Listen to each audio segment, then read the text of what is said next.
Sziasztok, én Delov Jávor vagyok, és ez itt továbbra is a Fesztivál Extra, a Bartók Tavasz bejelentkező és egyben csináló kisfilm sorozata, és mint ahogy azt sokan tudjátok, az idei évben több vidéki nagyváros is csatlakozott a fesztiválhoz, így ezúttal Debrecenből jelentkezünk. Hogy mennyire színes és izgalmas programkínálattal készültek a szervezők, azt mi sem bizonyítja jobban, hogy olyan nevekkel és előadásokkal lehet találkozni a programfüzetben, mint például Arturo Sandoval latin jazz legenda koncertje, vagy Ramón Vargas és a Győri Filharmonikus Zenekar közös előadása, de lesz világzene is, a Ritmo Piknik Debrecen keretein belül, így például elcsíphetitek a Los Orangutáns, vagy akár Veni koncertjét is, de aki ellátogat a nagyerdei víztoronyhoz, az találkozhat akár Saja Noéval, Ónódival vagy Dévával.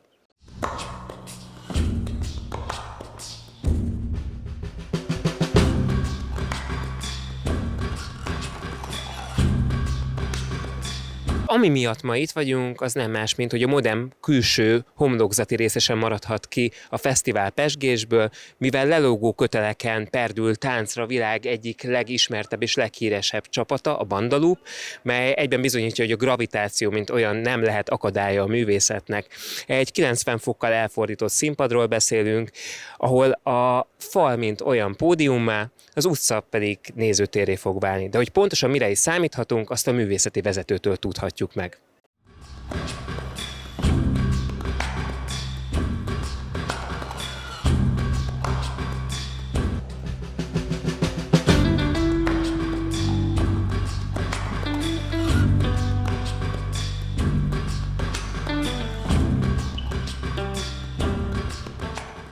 So here we go with Melecio Estrellával, the artistic director of BANDALOOP and the director of the brand new piece.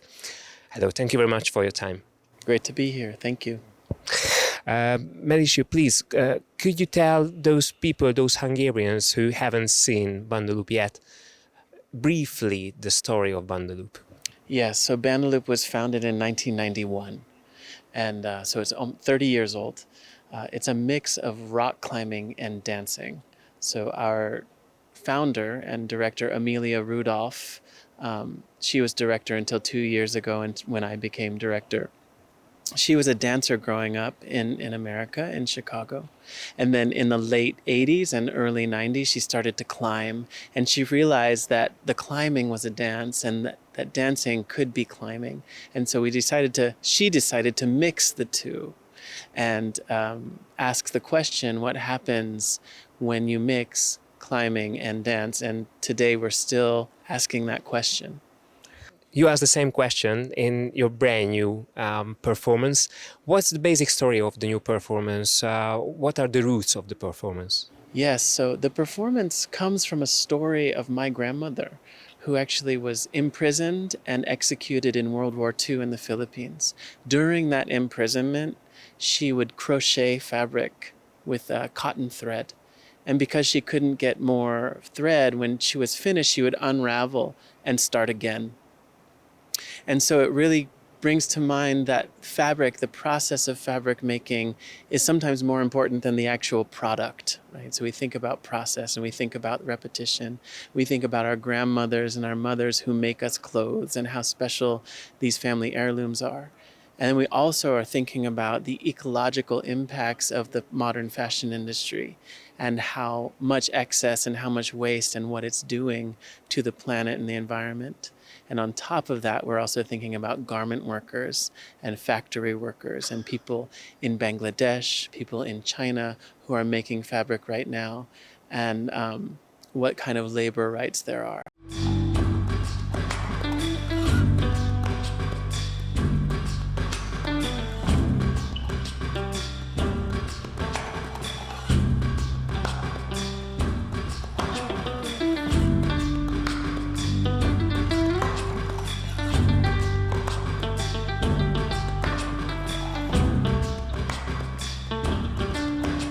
As I was watching your performances, I was thinking about if you start the practicing on the ground and then you move to the wall, or do you start it right from the top on the wall?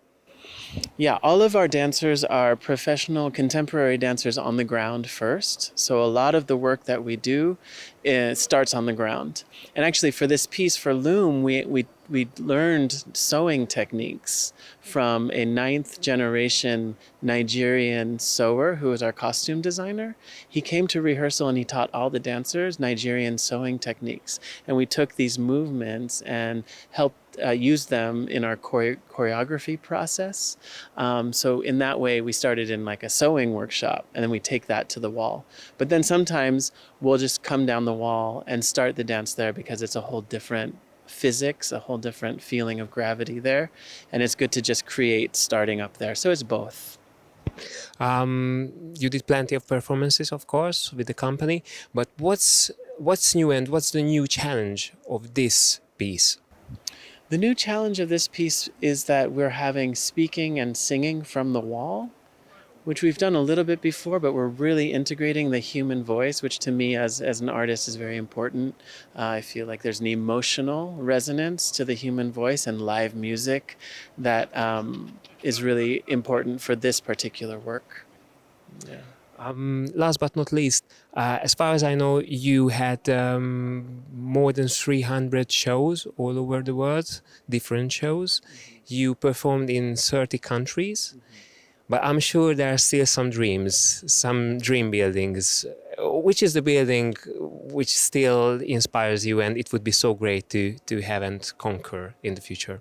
Yeah, I'm really interested in historical sites of spiritual resonance. So there's monasteries in the mountains of Greece that I've seen, where there's beautiful cliffs and these places that are very special to the history of humanity, that can help us look back and help us to look to our ancestral roots, and also just sites of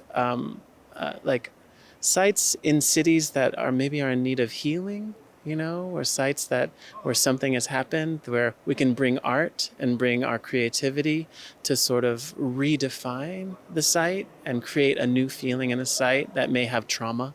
So those kinds of things are exciting to me. I love a big skyscraper. So any skyscraper in cities, it's a different kind of flying, and it's really special because it's for everyone, right? If there's someone who is homeless on the street, or a child, or an elder, when you're in a city, in public space, everybody gets to experience the work. I was thinking of that the perfect rehearsal room would be an own skyscraper for BANDALOOP, but it can be mission impossible to have an own skyscraper. But right. that would be the biggest dream, I think. Mm-hmm. Thank you very much for your time, and have a really nice time here in Debrecen. Nagyon szépen köszönjük a figyelmeteket, és ha esetleg valaki lemaradna itt Debrecenbe bármely előadásról, akkor ne szomorkodjon, mert hogy Győrben is látható lesz a csapat. Érdemes követni a fesztivál programot. Köszönjük, hogy velünk tartottatok, jó szórakozást!